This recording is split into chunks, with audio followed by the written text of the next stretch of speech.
कितना हमला किया चुनाव के दौरान, क्या क्या नहीं वीडियो बनाया, क्या क्या नहीं बोले, पर सर जी फर्क नहीं पड़ता। बच्चा है ना, मुझको फर्क नहीं पड़ता तो मुझको भी नहीं पड़ता। बाहर जो भी हो रहा है, इस शरीर के बाहर जो भी हो रहा है वो नाटक है। और नाटक में सीन कभी अच्छे होंगे कभी बुरे होंगे, लेकिन नाटक का बुरा ही क्या मानना। ना आज राम है, ना रावण है, ना कंस है, ना कृष्ण है, ना सिकंदर है, ना हलाकू है। सब समय की धारा में बह गए। जय हिंद फ्रेंड्स, गुरुदेव भगवान की चरणों में सादर स्पर्श, सादर नमन। चुनावों के बाद ये हमारी आपकी पहली मुलाकात है और आपके माध्यम से मैं पटपटगंज के लोगों को बहुत बहुत धन्यवाद देना चाहता हूं। पहली राजनीतिक पारी थी, 46,000 वोट मिले, दूसरे पोजीशन पर रहे। 46,000 लोगों ने मेरे ऊपर विश्वास जताया। 1 महीने का टाइम मिला मुझे, 1 महीना, सिर्फ 1 महीने का टाइम मिला अपने लोगों से मिलने का, और बहुत आनंद आया। जीवन के विभिन्न रूप देखे, लोगों से मुलाकात हुई, ऐसी ऐसी चीजें देखी जो शायद किताब में पढ़कर कभी समझ में नहीं आता। बड़े लोगों को दुख भी हुआ कि मास्टर को राजनीति नहीं करनी चाहिए, सबको करनी चाहिए। मैंने आपसे हमेशा कहा कि ये जो जीवन है ना, आप इसको इतना कॉम्प्लेक्स क्यों बनाते हो। ये नहीं करना चाहिए, वो नहीं करना चाहिए। ये जीवन एक यात्रा है, यात्रा। ये जीवन एक यात्रा है। कहां से? इंद्रियों से। कहां तक? सेंसेस से लेकर कॉन्शियस, चेतना तक। और ये यात्रा सबको करनी है। पिछले एपिसोड में मैंने आपको बताया कि भारत महान क्यों है। हमने द्विज का सिद्धांत, बहुत लोग परेशान रहे। कई बार मैं बाहर गया तो लोगों ने पूछा कि भाई भारत में भगवान क्यों पैदा होते हैं। फॉर्मूला पता है हमें,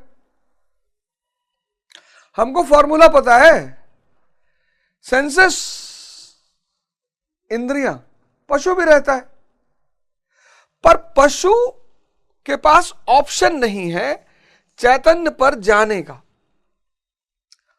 पशु पैदा होता है, पशु ही मरता है, लेकिन इंसान के पास ऑप्शन है चैतन्य के पास जाने का।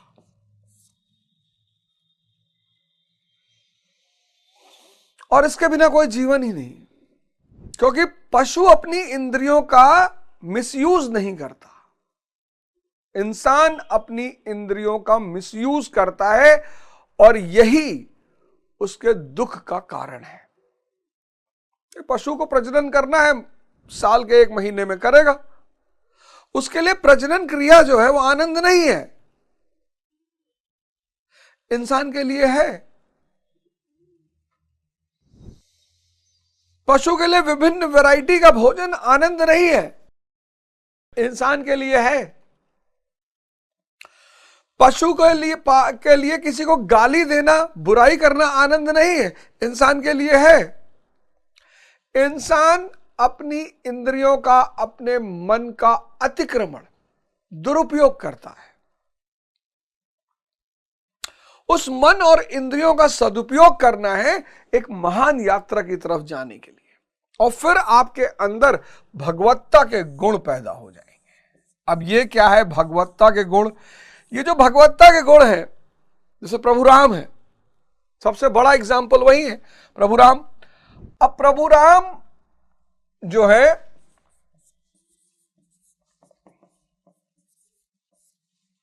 माता शबरी के जूठे बेर खा ले रहे,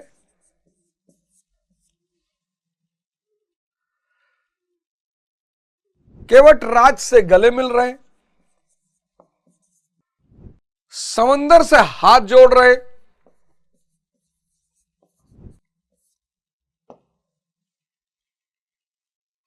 शक्ति होने के बाद अगर आप ये सब करते हैं तो आपके अंदर भगवत्ता के लक्षण हैं।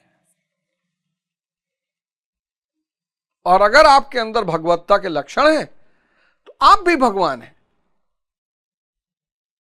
मैं थोड़ी कह रहा हूं।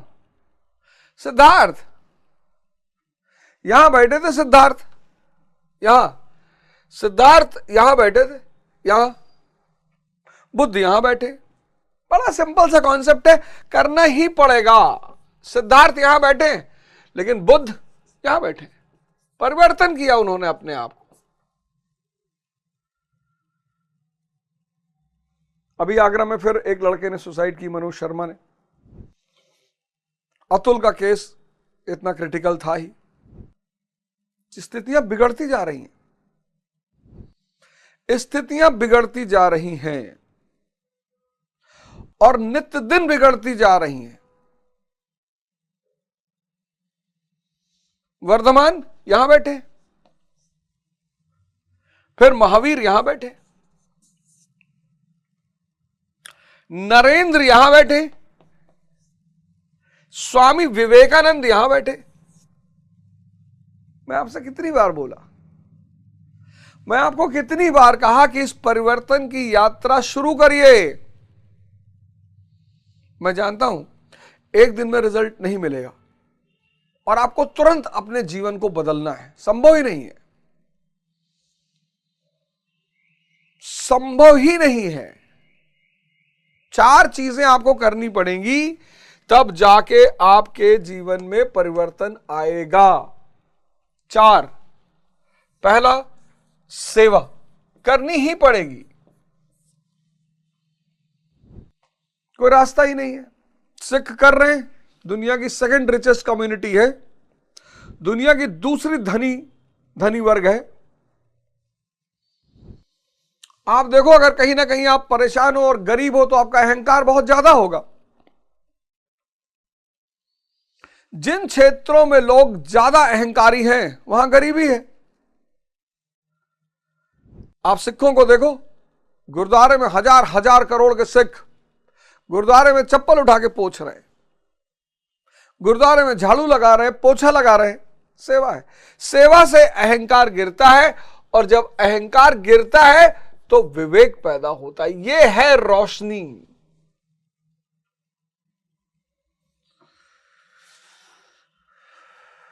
विवेक के बिना आपका जीवन अंधकार में रहेगा। कितना भी पढ़ लो, एमएससी, बीएससी, पीएचडी, ईएचडी, चाहे जो कर डालो, अगर यह नहीं पैदा हुआ, क्योंकि जैसे ही विवेक पैदा होगा वैसे ही त्याग पैदा हो जाएगा। त्याग, हां, त्याग पैदा हो जाएगा। किस बात का? माया जो है, माया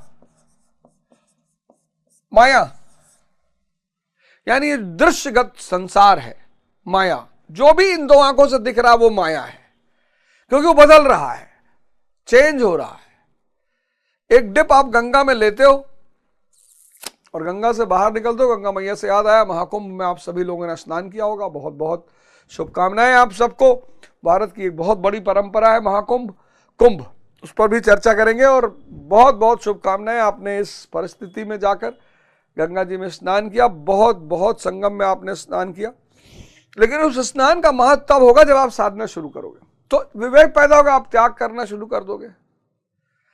आप माया का प्रयोग सिर्फ आवश्यकता के अनुसार करोगे। मतलब अगर आपका काम स्विफ्ट गाड़ी से चल रहा है और अगर आपके पास स्विफ्ट गाड़ी है तो आप ईश्वर को धन्यवाद दोगे कि भगवान स्विफ्ट है हमारे पास। आप रोगे नहीं कि मर्सिडीज नहीं है, बीएमडब्ल्यू नहीं है, लैंड क्रूजर नहीं है। अगर आपकी जीवन की जो मूलभूत आवश्यकताएं हैं उनकी पूर्ति हो रही है और आप दुखी हो, फिर से इस बात को मैं बोलूंगा, अगर आपके जीवन के मूलभूत आवश्यकताओं की पूर्ति हो रही है और आप दुखी हो, तो आप विवेकहीन इंसान हैं।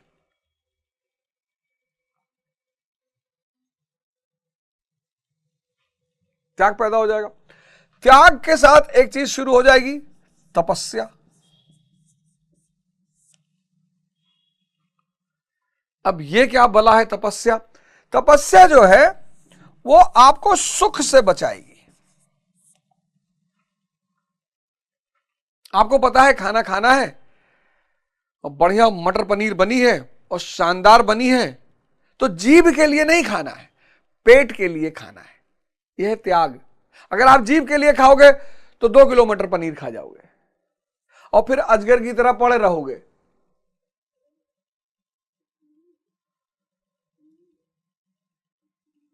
जीभ के लिए नहीं खाना है, जीभ के लिए नहीं खाना है, पेट के लिए खाना है।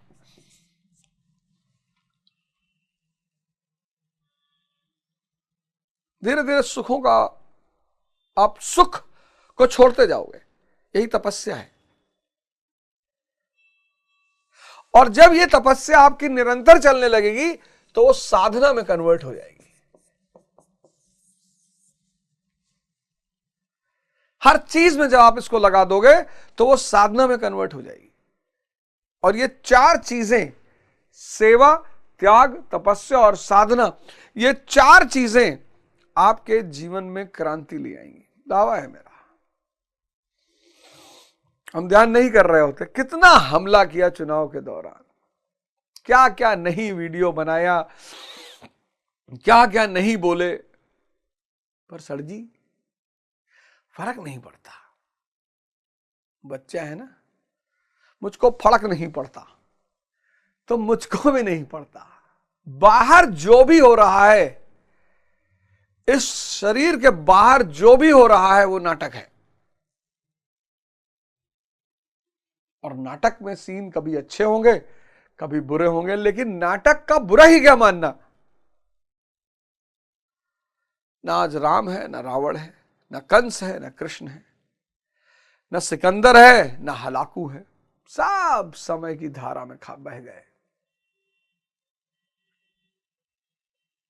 अगर आंतरिक स्थिति मजबूत नहीं होती तो मैं चुनाव नहीं लड़ पाता। सोसाइटी फिर झुग्गी। मतलब इतना पटमढ़गंज इतना डाइवर्सिफाइड क्षेत्र है, लेकिन है बहुत अच्छा। इतना डाइवर्सिफाइड, इतना डराया। 50-100 लोग तो मैसेज करते थे। वहां के कुछ लोग व्यक्तिगत मिलने आए, मास्टर कैरियर खत्म हो जाएगा, 2000 वोट मिलेंगे, ये वो। अरे बाप,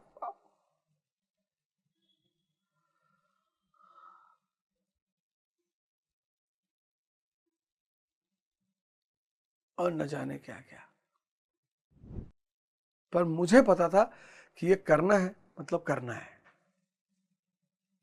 क्यों करना है ये भी पता था।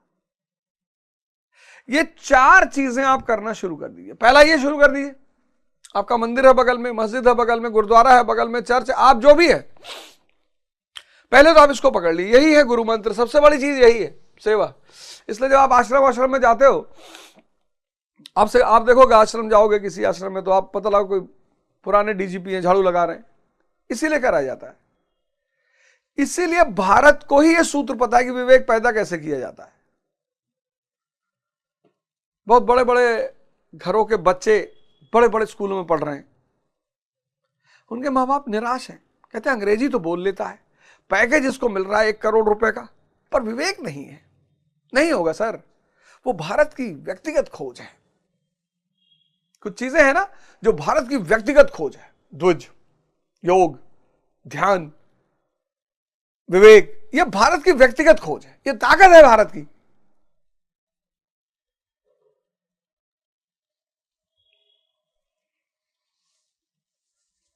ये ताकत है भारत की।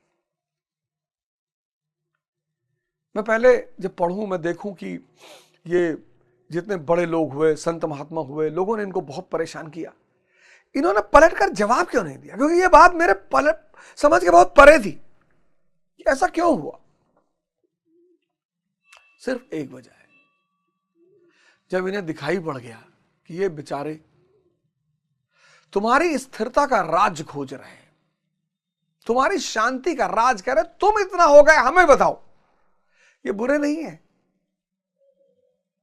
बोल रहे तुम भी तो वहीं से निकले हो जहां हम हैं। आज बाहर बहुत नेगेटिविटी, बहुत अशांति, एक बहुत बड़े समूह की आवश्यकता है, बहुत बड़े। और कोशिश करिए, ऐसा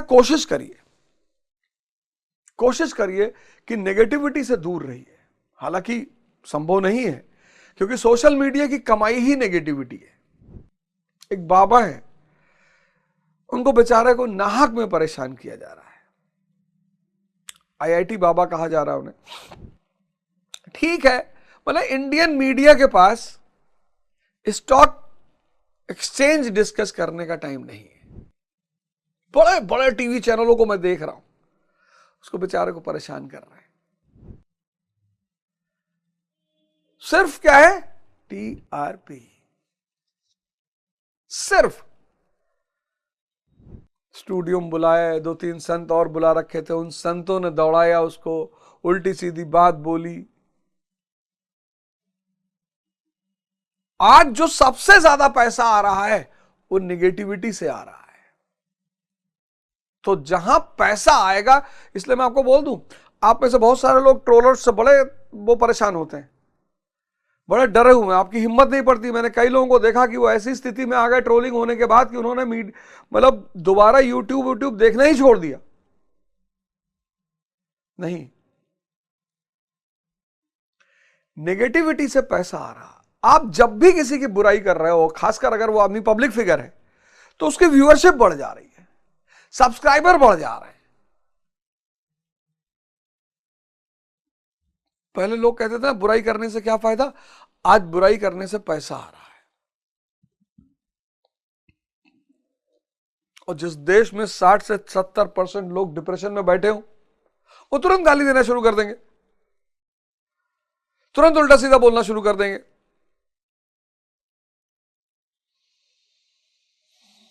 अप्रिशिएट तुरंत।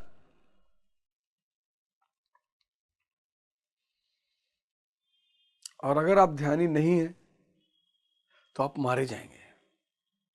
आप ये सारे काम आप ये शुरू कर दिए, ये सारे अपने आप होने शुरू हो जाएंगे। अब मजा आने लगेगा ना आपको।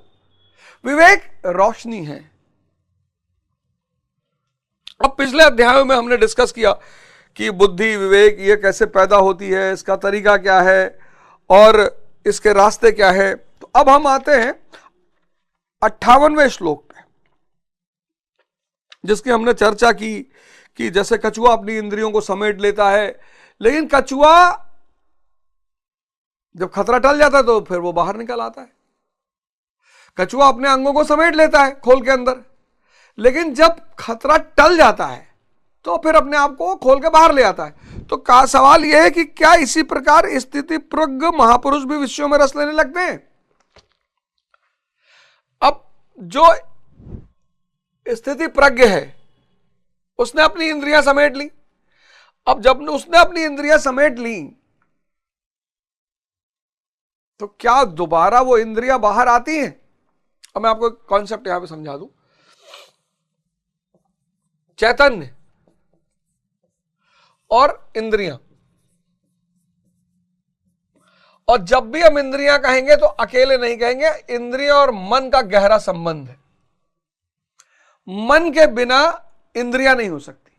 यानी जब इंसान, आप देखो, कोमा में चला जाता है, कोमा, जब कोमा में इंसान चला जाता है तो इंद्रियां तो जिंदा होती, लेकिन मन के बिना वो निष्क्रिय है,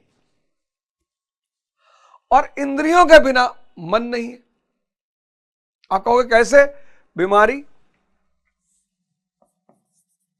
बीमारी, ये दोनों जुड़े हुए हैं, ये दोनों बहुत गहरे से जुड़े हुए हैं। इंद्रियां मन के बिना काम नहीं कर सकती। कोमा में देखो, आदमी लेटा हुआ है, कोमा में आदमी लेटा हुआ है, इंद्रियां तो जिंदा ही है ना, और मन इंद्रियों के बिना काम नहीं कर सकता। बीमारी।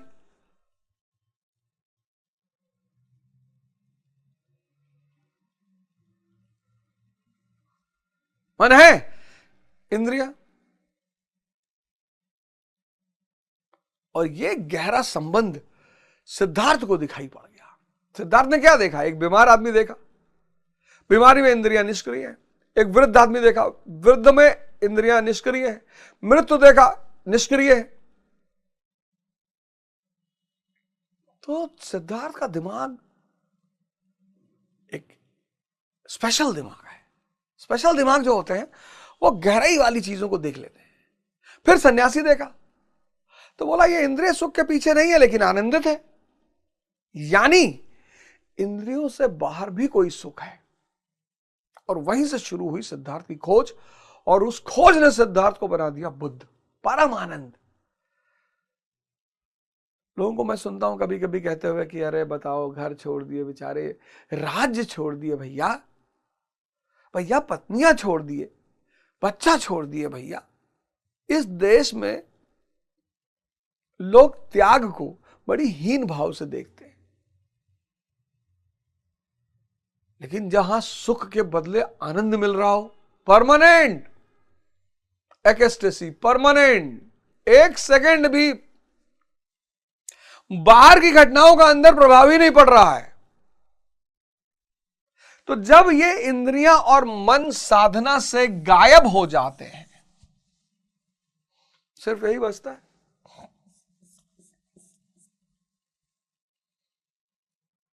इसका वापस लौटने का कोई चांस नहीं है ही नहीं। जैसे बुद्ध वापस सिद्धार्थ नहीं बन सकते, यही इसकी सबसे बड़ी विशेषता है। यही इसकी सबसे बड़ी विशेषता है कि एक बार आप ज्ञान को उपलब्ध हो गए, फिर आप वापस नहीं आ सकते। इतनी महान चीज छेड़कर कौन आएगा?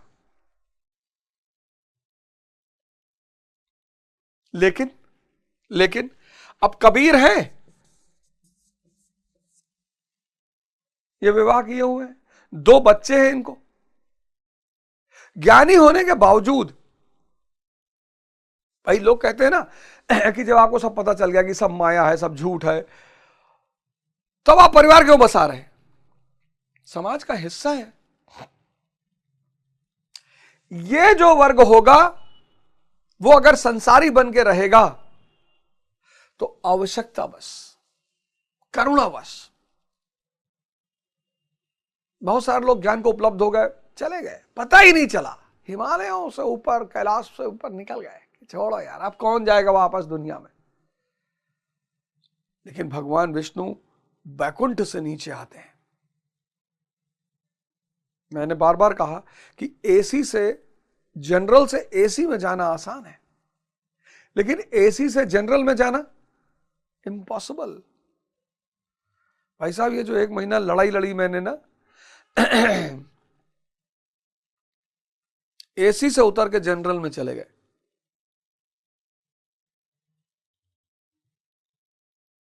जिंदगी में जो एक नीरसपन आ रहा था वो खत्म हो गया।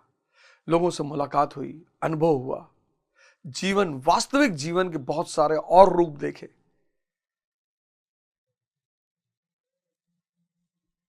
ये जो है, ये जो कभी कभी चैतन्यधारी संसार में रहता है, ये करुणा के वश रहता है कि यार मेरा तो दीपक जल गया,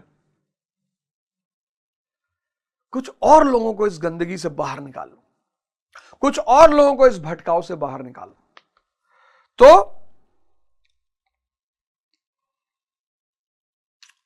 वो इंद्रिय विशेष संयोग वाला संबंध नहीं होता ना, वो चेतना का संबंध होता है, और वो आवश्यकता के अनुसार होता है, क्योंकि वापस जाने का कोई रास्ता ही नहीं है। तो 58वां अगर आप श्लोक देखो, यदा संहरते चायम कुर्मावग नीयु सर्वशः इंद्रियाणि न इंद्रियार्थ अभ्यस्तस्य प्रज्ञा प्रतिष्ठिता। जिस प्रकार कछुआ अपने अंगों को समेट लेता है, ठीक वैसे ही यह पुरुष जब सब ओर से अपनी इंद्रियों को समेट लेता है तब उसकी बुद्धि स्थिर होती है। खतरे को देखते ही कछुआ जिस प्रकार अपने सिर और पैर समेट लेता है, ठीक उसी प्रकार जो पुरुष विषयों में विचरती हुई इंद्रियों को सब ओर से समेटकर हृदय देश में निरोध कर लेता है, उस काल में उस पुरुष की बुद्धि स्थिर होती है। यानी बुद्धि अगर स्थिर करनी, कितना बड़ा सूत्र लिखा हुआ है, बुद्धि अगर स्थिर करनी है तो इंद्रियों और मन को समझना होगा। बुद्धि अगर स्थिर करनी है तो इंद्रिय और मन को समझना होगा। और इंद्रिय और मन को समझने का सबसे प्यारा मार्ग है ध्यान। मैं बता रहा हूं कैसे, ये बहुत बड़ा सूत्र है। अगर बुद्धि को स्थिर करना है, इंद्रिय प्लस मन, अगर इन दोनों को समझना है तो उसका मार्ग है ध्यान। ध्यान क्या करेगा? एक रोशनी के रूप में आपको चीजें दिखाएगा। जैसे एग्जाम्पल के तौर पे कि जीभ के लिए नहीं खाना है, पेट के लिए खाना है। अब ये ध्यानी जानता है, इसलिए शुगर का जो अगर पेशेंट ध्यानी है उसको दिक्कत ही नहीं होगी, क्योंकि वो पेट के लिए खा रहा है तो सीमित भोजन करेगा। आज शुगर के सबसे ज्यादा पेशेंट कौन परेशान है? जो ध्यान नहीं कर रहे हैं। और एक चीज आपसे हाथ जोड़ के निवेदन है सारे भारत के लोगों से, देखिए भैया, जब आपके घर कोई आता है और अगर वो कहता है कि मुझे खाना नहीं खाना है, तो कृपया करके उससे जबरदस्ती ना करें। अब वो समाज नहीं रहा जो साइकिल से चलता था, खेत में काम करता था, किसानी करता था। अब शारीरिक मेहनत करने वाले लोग नहीं है। हाथ जोड़ के कह रहा हूं, जबरदस्ती करते हैं लोग। वो कह रहा है कि भैया मैं शुगर का पेशेंट, अरे एक लड्डू खाने से क्या होता भैया, उसकी जिंदगी। ये शुगर जो खून में गलती नहीं, ये सारे अंगों को डैमेज करती है। साइलेंट किलर कहते हैं, पता नहीं चलता। हाथ जोड़कर निवेदन है, अगर आप किसी को प्रेम कर रहे हैं, सम्मान कर रहे हैं और वो आपको मना कर रहा है कि मुझे नहीं खाना है, तो उससे दबाव देकर ना खिलाएं। क्योंकि मैंने देखा बहुत सारे लोग संकोच में, मैं जब घूमता था चारों तरफ पटपटगंज में, तो भाई हर जगह चाय पीनी है और आप सबसे कह नहीं सकते कि शुगर मत डालिएगा। हर जगह मिठाई आ रही है और जबरदस्ती कहते तो नहीं खाओगे, हम नाराज हो जाएंगे। कृपया दूसरों का सम्मान करें, उनके जीवन पर ध्यान दें और खाने पीने में जबरदस्ती ना करें। यह हाथ जोड़कर आप सबसे निवेदन है। बहुत प्रेम है आपको किसी से, उसको पैसा दे दे, 10-20 हजार रुपया दे दे, लेकिन प्लीज ये ना करें। 1990 से पहले यहां का आदमी मेहनत कश था, शारीरिक श्रम करता था तो सारा खाना हजम हो जाता था। 80% लोग साइकिल से चलते थे, सारा खाना हजम हो जाता था। 1970 में 80% लोग पैदल चलते थे, सारा खाना हजम हो जाता था। पर अब शारीरिक श्रम कम हो गया है।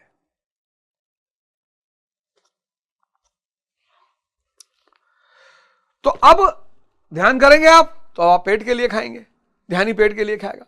ध्यानी विवाह करेगा किसके लिए? प्रजनन के लिए, पारिवारिक की इकाई बनाने के लिए। क्योंकि वो देख रहा है कि अगर सेक्स में इतना आनंद होता तो भगवान बुद्ध छोड़ आते, वो भी जवानी में। सोचेगा वो, और उनके पास तो इतने सारे लोग मौजूद थे। विवेक पैदा हो जाएगा ना, ध्यानी के पास विवेक पैदा हो जाएगा। और फिर सोचेगा जवानी में 30 साल के बुद्ध, और कहते बुढ़ापे में ध्यान करो। 70 साल के बाद पूजा पाठ करना, तब कुछ बचेगा ही नहीं, खत्म हो जाओगे। तो विवेक जब पैदा होगा तो वो सोचने में मजबूर करेगा कि बुद्ध, महावीर, स्वामी विवेकानंद। और सबसे बड़ी चीज जो सोचेगा, देखेगा कि जो वैश्याएं हैं रोती हैं। भाई किसी चीज में अगर आदमी को मजा आ रहा तो कहेगा भैया हमको हर जन्म वैश्या बनाना। वो रो रही हैं कि प्रभु अब मत करना। ध्यानी जो हो जाएगा वो रटने के लिए नहीं पढ़ेगा, समझने के लिए पढ़ेगा।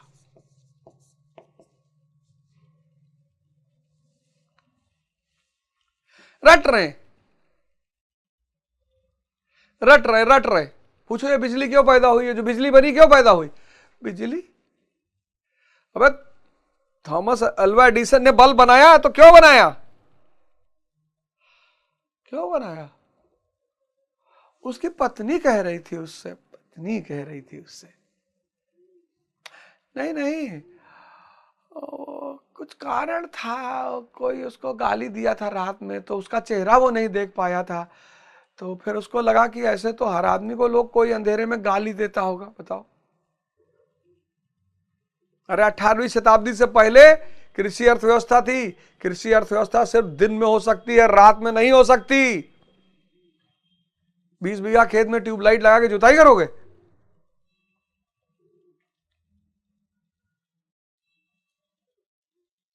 लेकिन जब इंडस्ट्रियल रेवोल्यूशन आया, औद्योगिक क्रांति आई, एक सीमित क्षेत्र में है ना, डिमांड बढ़ा, तो ये हुआ यार दिन के उत्पादन से मांग की पूर्ति नहीं हो पा रही, रात में भी करो, तो रात में करने के लिए लाइट चाहिए, आ गई। Necessity is the mother of invention.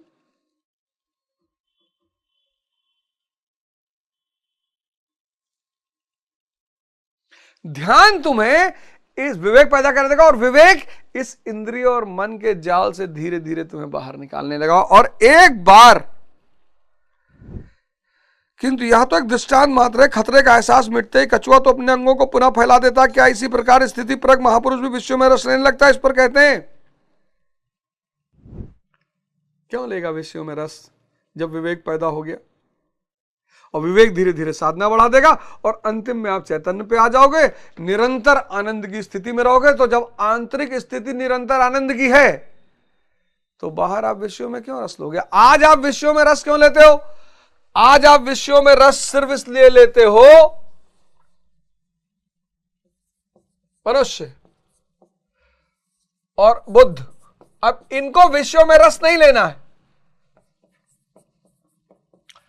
इनको विषयों में रस नहीं लेना है, इनको नहीं लेना है, क्योंकि 24 आवर आनंद की स्थिति में ये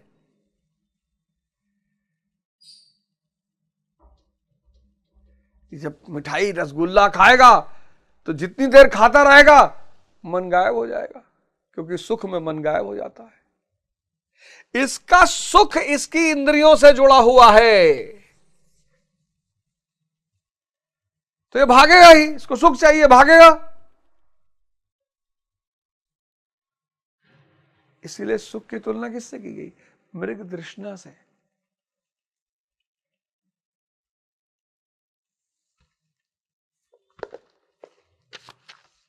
आशा करता हूं कि आपको इन सारी चीजों से बड़ा लाभ मिल रहा होगा, जीवन परिवर्तित हो रहा होगा।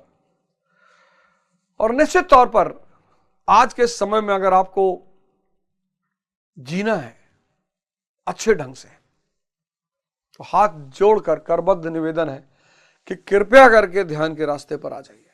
मैं एक प्रोग्राम करने जा रहा हूं, 4th लॉ, बहुत जल्दी उस पर रजिस्ट्रेशन शुरू हो जाएगा। और उस प्रोग्राम में लाइव प्रोग्राम होगा, लाइव आपके सामने आमने सामने ऑफलाइन प्रोग्राम होगा। तो उस प्रोग्राम में मैं आपको बताऊंगा ज्ञान, शिक्षा, ध्यान। और उस प्रोग्राम में खास बात होगी, करंट अफेयर्स के क्वेश्चंस होंगे। 50% जो कर लेगा उसको 2100 रुपया दिया जाएगा, 5100 भी हो सकता है, डिपेंड करेगा कि हमारी ग्रुप क्या डिसीजन लेती है। आप सब लोग जिन्होंने मेरी चुनाव में मदद की आर्थिक रूप से, बहुत सारे मित्र मेरे आए, आशुतोष एक लड़का है वो आया, एक लड़का आदित्य यादव है लखनऊ से वो आया, ऐसे बहुत सारे लोग आए। और सिद्धार्थ सिंह कोल्हार गांव का एक लड़का है, वो तो बेचारा 2 महीना यहां पड़ा ही रहा। और बहुत सारे सौम्या भट्ट लखनऊ से हैं, वो भी बेचारी 2 महीना यहां रही। और मतलब सिद्धार्थ जायसवाल 2 महीना, रणविजय सिंह गोंडा परसपुर से, और हिमांशु भाटी चिथाड़ा से, और विनीत योगी। और सबसे बड़ी बात, एक ऐसा परिवार जिसने मुझे असीम प्रेम दिया, वो है स्वामीनाथ तिवारी भोले भाई का परिवार, प्रवीण भैया उनके बड़े भाई। मतलब ऐसा परिवार युगों युगों में पैदा होता है।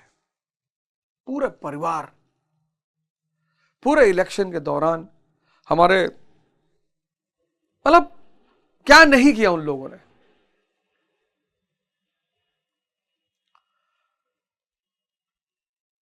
गंगाधर गोरखपुर से,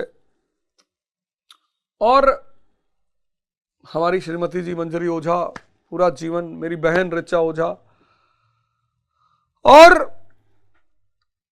न जाने कितने सारे लोग, शिवम तिवारी भोले भैया का लड़का हमारा, उसकी पूरी टीम, निखिल मिश्रा, छोटे से लड़के ने दिन रात दौड़ भाग के, मतलब एक अजीब सा अनुभव रहा। एक बृहद परिवार मिला, और बहुत सारे लोग हैं, मैं अगले एपिसोड में उनका भी नाम लूंगा कि किन किन लोगों ने मेरी मदद की और बहुत मदद की। अगले एपिसोड में आपसे फिर मुलाकात होगी। जय हिंद, जय भारत।